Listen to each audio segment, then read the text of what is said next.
have no computer at all. So this is a cell phone, and I'm gonna do a little cell phone video kind of update on where I'm at. If anybody's interested, nobody is. So just a little bit of a video. Hopefully I have space on this phone to allow me to get this done. Look at the time. Unfortunately, this thing doesn't really allow that. Got a few talking points. I want to talk about where I'm at, what I'm doing. I am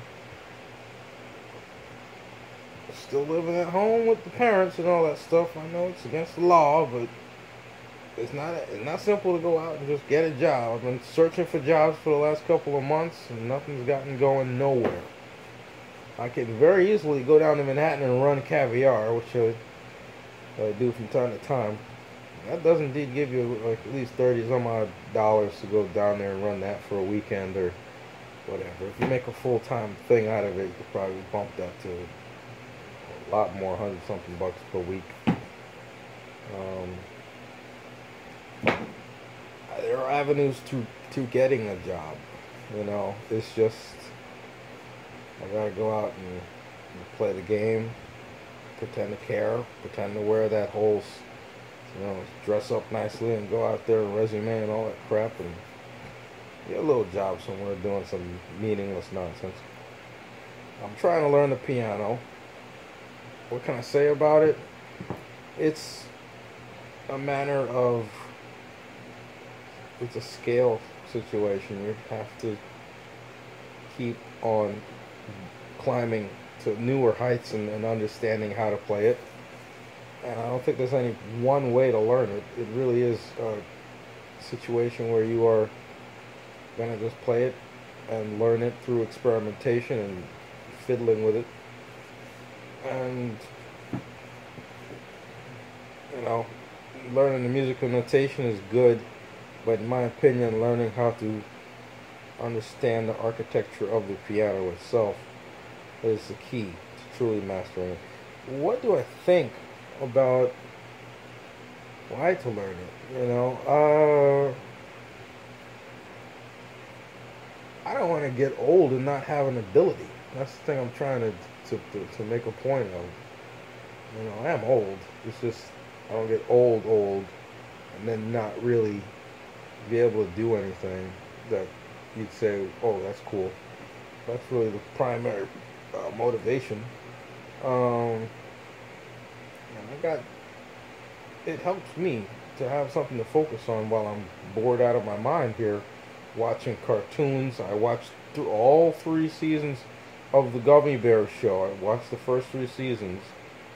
I watched DS9. I watched a whole lot of that. That's a damn good show. Definitely check out Star Trek DS9. It's one of those shows where they care. There's a lot of serious care put into the storylines, to the characters.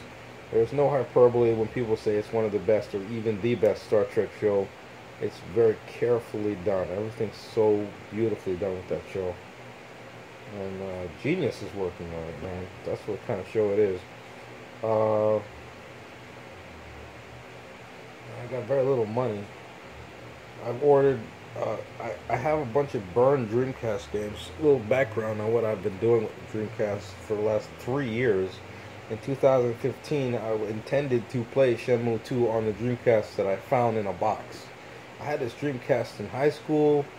I used it for a little bit, played some bootleg Dreamcast games on it, put it to the side somewhere in a drawer at the bottom, and bought a PS2 at some point and went with that, because that was a far better thing to go with. But the Dreamcast has always been around. I never threw it out. So at around 2015, I took it out of storage and I tried to just kind of see what I could do with it as far as burning Dreamcast games go. And I burned a little bit of stuff. I burned Berserk. And I did my research on Shenmue. I think around then there was talk of them actually going forward with Shenmue 3, and I said, okay, let me actually play Shenmue 2. I played the first one I rented it from Blockbuster and I played it on Dreamcast back when it first came out, all the way back then. That's what I did. And I wanted to say, okay, I'll play the second one and get to see where this storyline is going, perhaps before we get to the third game. And I learned very quickly that that thing has never been released in a format that can be burned in English anyway. I think they have Shenmue. You can play it in Japanese with subtitles on the Dreamcast and like whatever downsampled audio. You can play it on there. But I was adamant about getting a way to play it in English because that's what I always heard. I'm not gonna go crazy and read every text. There's a lot to read in Shenmue if you're gonna play it with just subtitles. A lot of bull crap to get through. So I wanted to just be able to hear it. And I found one that was in English. They took the Xbox audio and they put it inside of the Dreamcast game. And unfortunately, the only way you could play it was with 99 minute CDRs. So I didn't have none of that. I did a lot of tinkering. I found ways to try to squeeze them onto my 99 CDRs, put them in a Dreamcast. They didn't work. So I went on some forum and they said that the only way to burn this version of Shenmue was to burn it using a CD writer, a CD burner that was a specific kind, only manufactured years ago. They don't even make it anymore. So I actually found one online and bought it. This is back when I had a job, so I had money just to throw away. I did stupid stuff like that, and I bought a Dreamcast. I bought a CD writer just to burn Dreamcast games. And for some reason I couldn't get it hooked up. I couldn't possibly figure out how to get you had to buy a special universal adapter for because this is an old CD or a CD burner. It didn't work with the new technology, so you had to get a downgrading adapter to be able to hook it up. And I'm interested in trying it, but I think I bought something to do that, to create the adaptation, and it came in the mail. It was so cheap and plastic, and it broke. So from there, I abandoned it. I said, okay, at some point, not today. This is a rub about trying to play Shenmue 2. I did indeed try to play it through an emulator, and that completely fell flat. None of the emulators I tried it with could run it. Apparently people have gotten it to run nice and smooth on some emulators, but that's today. Back when I was trying to figure out how to get it to work, it didn't get going no how. It was so slow, it just failed and buckled. If you look at the compatibility list for the emulators back then anyway, Shenmue 2 is one of them that is not playable to a point or something. Shenmue 1 you can play on emulator, it's not a problem. Shenmue 2 has trouble. But I'm looking at videos now of people just playing it on emulator, and I'm like, okay, I went through all this trouble to find a burnable. What I did now, of course, I've been playing Shenmue for the last couple of days, and it has been a freaking amazing experience. This game, although it is very outdated as crap, it's still one of the just better made games ever. And Shenmue 2 is no slouch. It's a very tricky kind of game. It's like full of little weird, mind games and tricks. That's how games used to be done, because there was you couldn't do you couldn't take a little rocket bike and fly across a giant city into a window and then fight a guy. You couldn't do that back then. So what they had to do was make the gaming aspect of things so much more complicated and tricky, so that you'd have something to engage you. And it is engaging when you're doing the game. You do get so immersed into it, and I find myself trying to just remember this is a video game. But the way that they've done it is so immersive. You feel like you are living in the city, and I haven't felt that way since San Andreas to some extent. games are becoming more and more just big, hectic, uh, cheap, fast nonsense. Whereas this Shenmue game forces you in a little tiny box, and you're forced to kind of have to act and behave as if you were in life inside a video game. You know, there is no, you know, rocket bike you can use to get across the map in 5 minutes. If you want to go somewhere, you have to walk and run. There's no shortcuts. Everything has to be done like you would do it in real life. You have to train and learn things, and it's that sense of immersion that games definitely today don't have anymore, because you can just they don't want kids to be bored with it and throw it away, so they have it be like they hold your hand and they give you all the little tricks you need. Back in my day, you had to go through 50 random battles to find your way across the map in Pokemon. You couldn't just walk across the map. They invented a situation where you would walk a little bit, random battle, walk, you know, and it was frustrating, and I hated it, and I wish they didn't do that, but I understood that that's how you make a game engaging and make it a struggle. And that's what Shenmue, it's a struggle of a game. I've gone through stuff where I've, you know, failed at it, and I've had to figure it out. Catching freaking leaves and bullcrap, lifting books. I see why they've done it. That's the thing, you know. They want you to feel like you're in that world, living that day of that person's life. Versus GTA, where you feel like you're just playing a game and you're passively watching things blow up. So I just got lucky. I found somehow, some way, somebody took the 99-minute version of Shenmue for English speech and just somehow, some way chopped it up and squeezed it down to 700 megabytes. CDR. 100% playable. You just burn it, throw it in your Dreamcast, and you're good to go. Done. No problems. And wow. He released this stuff. I gotta look at the date that he released it, because I think it was around when I was searching for it. I just didn't see it. It completely passed over my... If I knew about it, that was the thing. I struggled to find the 700 megabyte Shenmue 2. And I couldn't find it. So, somebody out there already damn put that together. There is a 700 megabyte English version Shenmue 2. The audio is horrible. It's you can understand it, but it is definitely downsampled to the lowest level. But you don't have to worry about subtitles. You turn them off. It does have subtitles too if you want that on. You turn them off. It's 100% playable. I've gone all the way through the first part of the game, and now I've gone to the other. The first two discs are the same city, different missions.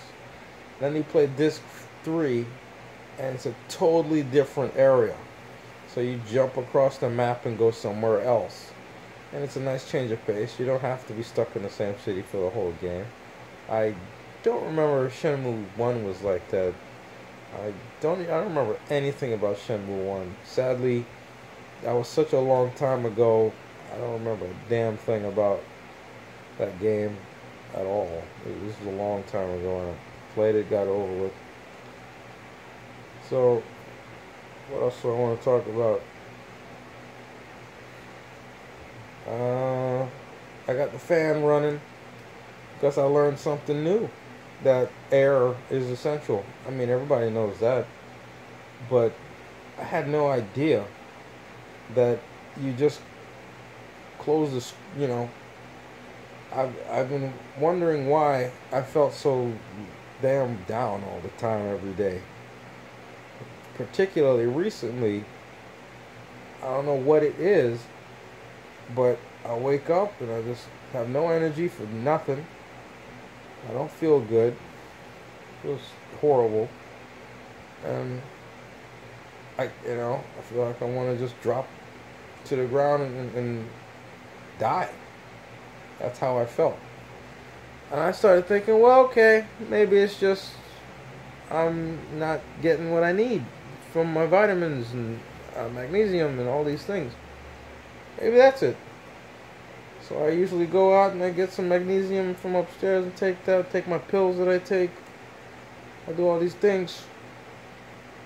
I figure, okay, that'll help me out. Not really. I think, okay, busting nut, that'll do the trick. Kinda does. Not really. You still feel bad.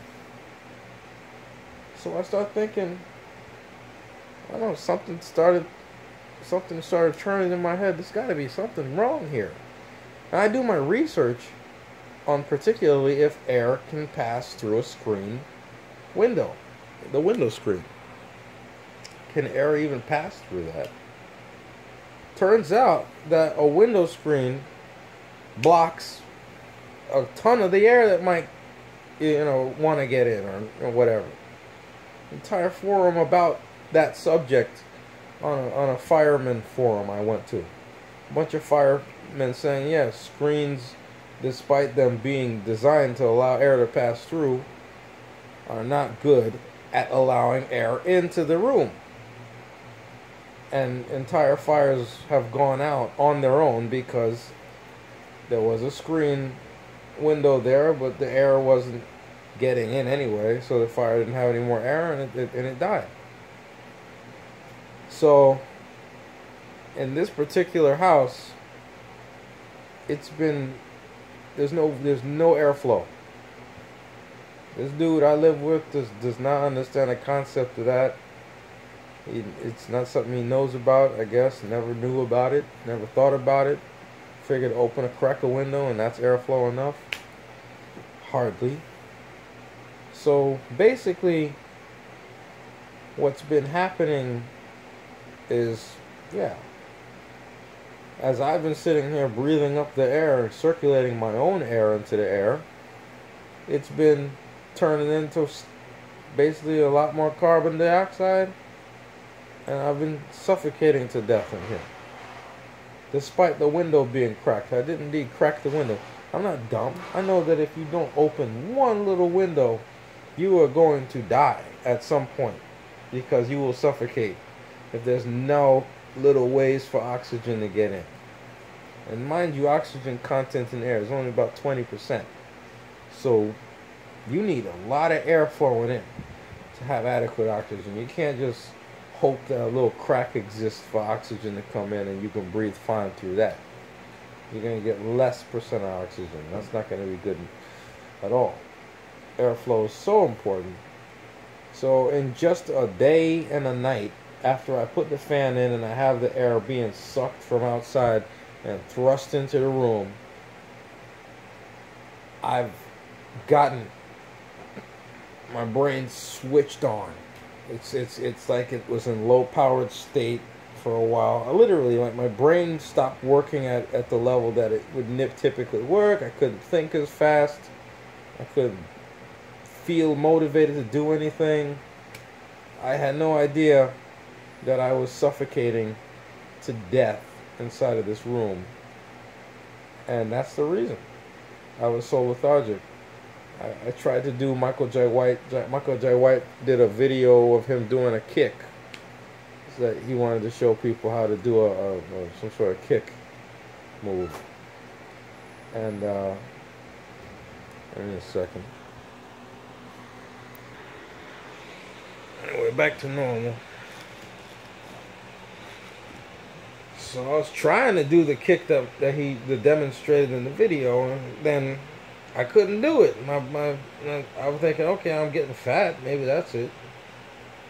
But no, I don't have the energy to. Something wrong with my muscles. I can't even lift my leg half the way that he did. What's going on here? And I'm not like real, but I train myself to be able to do that kind of crap. You know what I mean? I'm not no slouch in those terms. I know how to do punching and kicking and stuff. You know, I've been studying that for years. So I'm like, what the hell happened? I can't do it. Turns out, I was in a state, and I probably still am to some extent, of low blood oxygen. And so when your blood oxygen is so damn tiny that you just can't function. Can't function at all. and I didn't want to do anything. I didn't want to learn the piano. I didn't want to play Shenmue. I was like, I can't do it. I can't do anything. I can browse the web a little bit, but I really don't have any motivation to do anything. All of that's changed. I feel 100% better. I feel alive. I can sit and engage in an episode of a cartoon or a TV show I want to watch. I have been studying and working at the piano better now. All the things have actually started to come together because I've gotten air. One little change. And that's a little clue if anybody's having trouble. And you're in the same room every day, and you're wondering why you're feeling down. And you're not healing as fast, and things aren't working as well. That's another thing. Muscle repair is not going to even happen if you don't get oxygen. Like adequate levels of oxygen. That is a component in why your muscles repair themselves after a workout. So, wow. I was researching how efficient your body works. So much better your body works if you get oxygen content on a daily basis instead of just like me. I've been getting suffocated in this room, and then I go outside for a bit. I've been wondering, why do I like to go out and walk around the block so much? It was never because I wanted to just, get outside. That's my little reasoning. Okay, I just want to get outside. The reason I did that was because I was dying in here. My body knew that if I just went out and walked around, I'd breathe fresh air for a while, and I wouldn't set myself up for potential death. I don't think you would totally die if you did have a little window cracked open but it will lead to death. From what I've read, chronic states of low oxygen blood level will lead to death. You will die. If you always have low oxygen in your blood, you'll just eventually, I did drop, and like when I was sitting there and I was holding the cell phone up watching something on YouTube, I just randomly dropped the phone out of my hand. My entire muscles in my hand dropped dead. And I probably blanked out for a minute. That's probably how it's going to happen if you do die. I don't know what the case is here. There might be a bit of a, airflow from the window, airflow from a little bit. So I didn't completely suffocate to death. But I could feel my body saying, what's going on? There's no oxygen. And that, you're not going to know it. That's the thing I want to impress upon people. You're not going to know you need oxygen. It's just going to be, you're going to feel worse. You're just going to feel down. You're going to feel like you have a virus. You're going to feel like your immune system's not working and you got a virus. And you're just feeling down. This is one of the things that the body does not recognize as being... If you stop breathing, obviously you're not getting oxygen. And your body's going to be like, where can I get oxygen? You're going to start going crazy. But in this instance, you're not getting the oxygen you need. But you are getting oxygen. Just very small bits. So nothing alarms in your brain that you can't breathe. You just can't breathe well. And then you start to pass out, which is what was happening to me. I was just starting to pass out little by little. And so I can imagine this has been a problem for a long time. This is just now I'm figuring it out. Like when I was over in the other room, I turned the fan off a lot. I didn't think I needed it. And it would interfere with me playing on, I don't know, I'd be watching something. I didn't want to hear the fan. So I turned the fan off while I was watching what I was watching. And of course, you sit in that room for hours and hours and hours in an enclosed space, all the doors closed, locked tight. And eventually you're going to use up all the usable air. And that's exactly what has been happening lately. It just got to the point of no return, and I started to break down physically because There was no oxygen in this room, not enough. So I'm going on too damn long. I just wanted to make a quick video about where I'm at as far as the Static Shock film is concerned. Oh, and also we're going to talk about my final thoughts on Solo. Static Shock's dead in the water. I cannot possibly work on that film. I'm going to try to get a cheap CPU. I figured out that the CPU might be the primary reason my computer can't turn on. Apparently, power supply blows up, it'll affect the CPU, which is the worst case scenario. I hope it didn't happen, but I cannot turn the PC on. And if you can't turn your PC on with a decent motherboard attached to it, probably the CPU is dead. So I'm going to buy a cheap CPU, throw it in there, try to get it to work, and if it turns on, wow, good. I can get back to work and finish Static and get all the effects done. As far as my last thoughts on Solo, this is my last thoughts. I contacted the directors of the movie. I told them, let me play Lando for you. Let's get this thing going. I'll do it for free. Things like that. And, you know, I have no interest in watching Solo.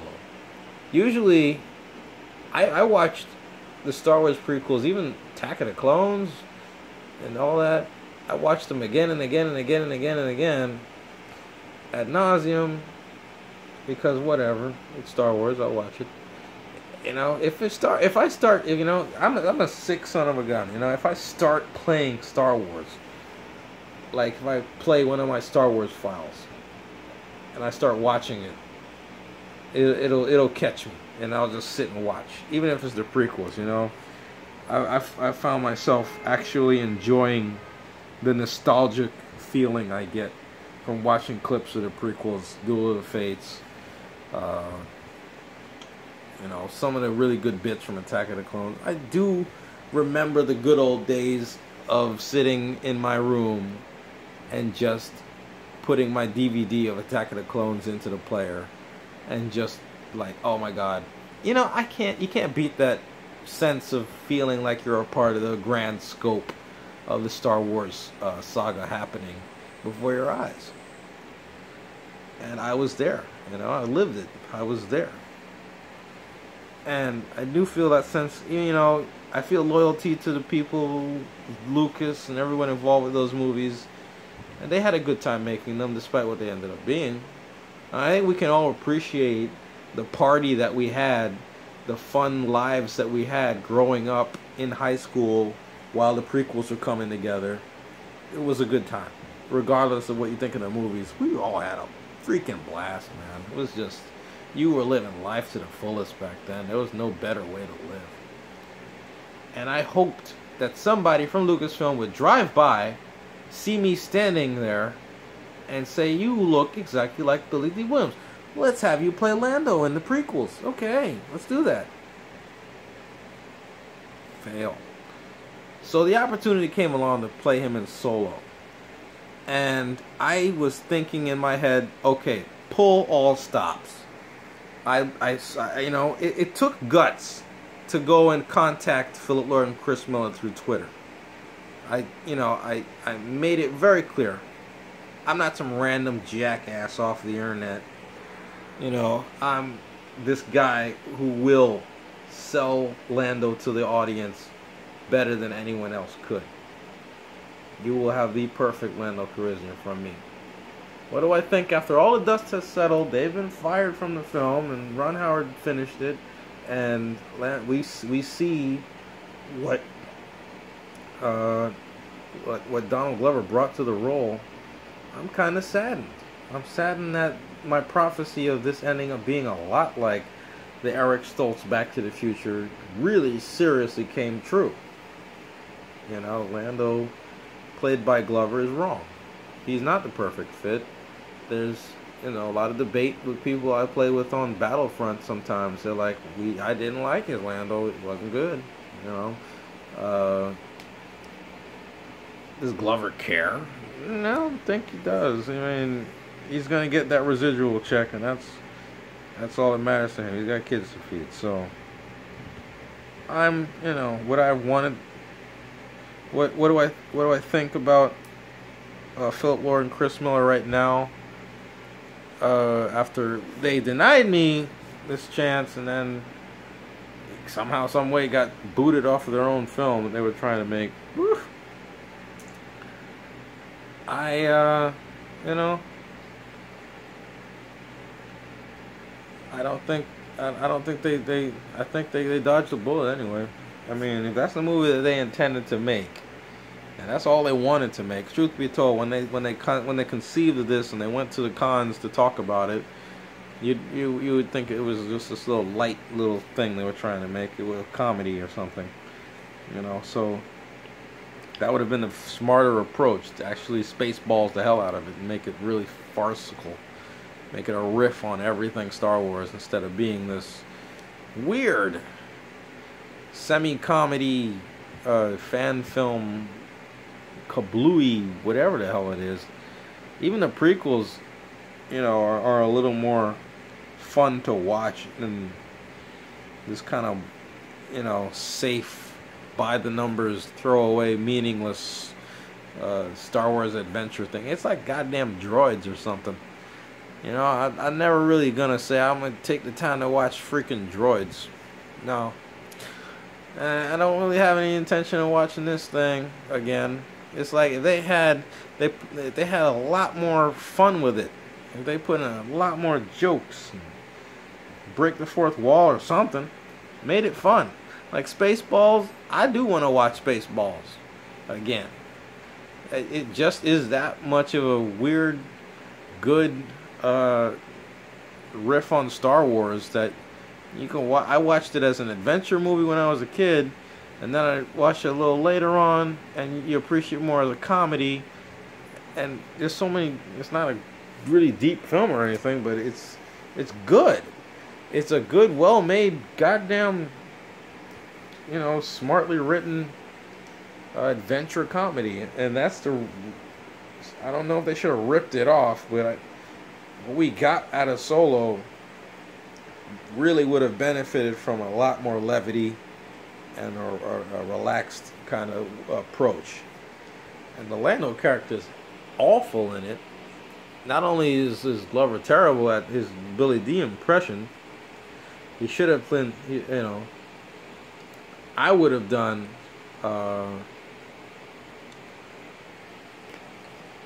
everything.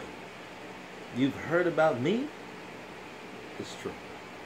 That's why I would have done it a lot more, way better than that. Man, come on. I don't know any more lines I could riff on. I'm trying to figure out what else he said in that movie. I usually play around with, I don't like it. I don't agree with it, but I accept it. You know, I would have done it a lot more fun than what he did. I don't know what he was trying to do with that role. He got lucky with it. He said, "Okay, wow, I'm gonna get paid for this." You know, I'm like, okay. But there's so many people who could have done it better than him. And it would have been more fun if the movie was about that. If it was about finding actors who were so spot on, resembling the characters, that they could kind of trick you and make you think you're watching an actual prequel to that. And that's what Star Wars has been doing. You know, Ewan McGregor does indeed look like a young, you know, whatever. And to some extent, Jake Lloyd looks like, you know, the older Anakin. So this intention to create the old, younger characters is pretty spot on. You love what the Emperor did with that. That whole thing's genius. So it would have been nice to have a young Lando look like me. And then it would fit that he turns into Billy D later. Oh, hey, you know, now it's just going to be like, oh, this is a fan film. Yeah, and there's no real connection to the original trilogy here. No Lobot. How the heck can you have an established character like Lobot exist, and yet his companion, his second in command, is a robot?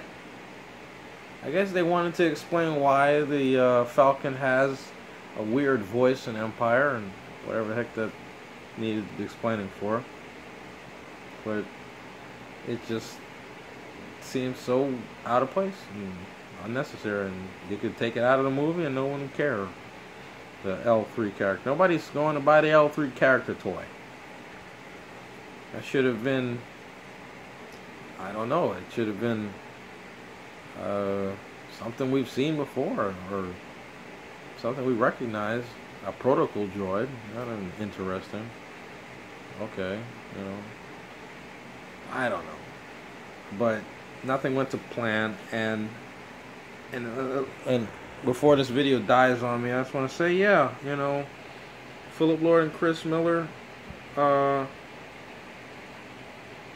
feel bad for how it all happened, and I think that you guys are, you know, you didn't leave the movie behind, and I'm pretty sure you wanted to create something way better than what we got, and you probably would have. At the end of the day, after all my angst against Lord and Miller guys, I believe that their version of Solo would have been a movie to behold. It would have been a movie to take note of, and it would have been fun and interesting and ridiculous, and just the moments that are clearly their comedy bits from the film, Chewie and Han in the shower. Those really sparked the movie and made it fun. And that would have been what the movie was. It would have been a light-hearted, jokey film. But egos bounced against each other and collided, and things went wrong. So wrong. And, yeah. I don't feel that... I feel you guys were correct in what you were trying to do, and it would have been, you know, I don't know who's to blame for anything, but I wouldn't have minded being a part of that. And I'm very glad that if I had been cast, yeah, I would have ended up being the Lando in this movie that sucked and failed and bombed. So that's good. But now I feel terrible about having never played him on screen, and I would have played him at 15 and all that. I was that young punk 15-year-old guy back then. I would have played Lando in the prequels. It would have been great. And I figured, okay, I'm gonna be around 30 something now. I do have a youthful appearance. I can still do it. Just let me play him, please. Nope. Now Billy Dee will be returning to the role of Lando Calrissian. We will be seeing that, which is very cool. I'm gonna be. I think I'll take note of this one more than the other one. I don't watch Force Awakens. I will watch The Last Jedi. I will, at some point down the line, revisit that film, even though it too is not particularly deep. There's nothing really. It's an interesting film. It's not deep. It's interesting. But I have nothing going with Force Awakens. It's a lot like I'm not gonna go watch John Carter of Mars on a day. It's not even as good as that film. John Carter of Mars is better than Force Awakens. I don't feel Force Awakens really is a Star Wars film. It just feels like some kind of attempt. It's a fan film that got big budget. That's it. It's not that good. It's not that. Nothing that brings me back to it. No, even the prequels have their moments where you say, "Oh man, that I gotta sit and watch that again." So, Pod Race, Duel of the Fates, Attack of the Clones needed a lot more energy in it than it had, but at times it does do very well. And then Revenge of the Sith definitely is the one where Lucas is firing on full pistons, and it's not. The story sucks, but the action is amazing in that film. It's definitely worth your time. But Force Awakens, there's nothing noteworthy about it. It's just a hodgepodge rehash of everything we saw before, and it's a fan film sort of thing. Last Jedi is actually very much closer to an actual lengthy, good film. So I kind of would have liked to have seen what Rian Johnson would have done with things from the start. you know. And now we're going back to JJ, so you can expect it to be very meh film. Apparently, news has come down the pipe that Luke Skywalker will appear as a ghost, or disembodied voice, whatever he's gonna do. And Billy Dee Williams is back, playing Lando. You know, fine, they want to throw his fans a bone now. They want to say, okay, yeah, now you're going to give you Lando. Why is he at the back end of this trilogy? There's so many freaking points where his character could have been there. Even for a cameo, you know, in a light, quick cameo or a mention. Nobody mentions his name at all throughout 2 whole movies. No one says, oh boy, I hope Lando's out there to hear our message. Something. That would have been a nice little throwaway line. Something. They go through the casino scene, and we all love that. Derp. You know. He could have been in the casino. You could have been like, oh, baby. Oh, hope I got plenty of luck. Billy Dee is like 80 freaking something years old now. He's supposedly been hitting the gym and getting in shape and trying to lose weight and look a little better for the role, but you're really dragging this thing all way beyond where it needs to be. He could have died and we have lost an actress already. Thank God that they shot Leia's part already, you know, pretty much full. Now they're gonna use old footage from deleted material for Force Awakens and stick it into this movie, and then probably have her blow up in some death scene. I don't know. But this will be the last true performance of Carrie Fisher in a Star Wars film. It's not gonna be Last Jedi. That was the real kind of poignancy of The Last Jedi, was that it was the last performance of Carrie Fisher on film. So, thanks JJ. Episode 9 will be the last performance of Carrie Fisher. Well, that's her last more recent performance. This is going to be old footage from way back. I don't know how they're going to make sense out of that, because in that movie, she wasn't playing Leia from this one. But we know that there's whole things that were shot for Force Awakens, and they're in the trailers that they didn't put into the movies. There's an obvious amount of stuff that they shot for the movie that never made it. So obviously they have stuff. They have plenty of stuff to play with. Most likely they're going to do some visual trickery to bring her back from the dead. But Billy Dee is not going to be with us much longer.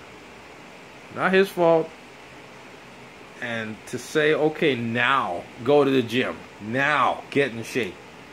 No one told him during Force Awakens, during Last Jedi, we're going to use your character. No one told him that. They're doing it now because Leia's dead. I bet to God, if Carrie Fisher was alive and well, they wouldn't have Lando show up in this movie. It is a race thing. They don't like the black guys. I've noticed there's only like one prominent black character per Star Wars trilogy. So Finn's basically being the prominent black dude. His character's gone to shit. I don't like his character anymore. I liked him in Force Awakens. He was actually kind of like a fresh take on things. Okay, let's see where this character goes. Oh, it turns out he goes nowhere. He's nothing. I don't know what they're planning with his character, but I'm not looking forward to whatever his story is. I do still have an investment in Rey's story. Poe's story, not really. I don't care about his story. You know. But, hey, he's not a bad character. He's not terrible.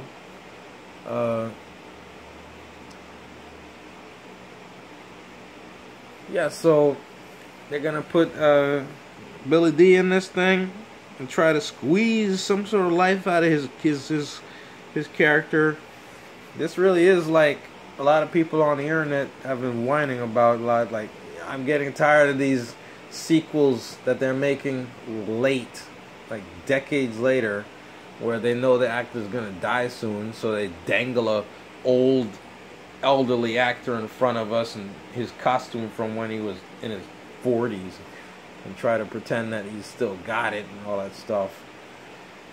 it's kind of wrong. It's just, I think if I played Lando, that's why they made the Solo movie. When you think about it, they wanted to take that energy, youthful exuberance of Solo character from that film and make a couple more movies and just have a big space adventure trilogy with the young Han Solo with spring in his step, and not gonna do no aging, elderly Harrison Ford Han Solo no more. Nobody wants to see that.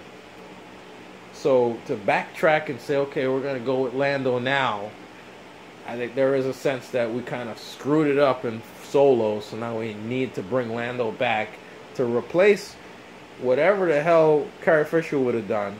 We need an OT character people beloved so that people will show up to the theaters to watch. Now they don't have anybody, I think. People went to see The Last Jedi to see the last performance of Luke Skywalker. People went to see Force Awakens because they're going to see Han Solo and Leia return in that movie. People went to see the next movie now for what? Han Solo's dead, Leia dead, and Luke dead.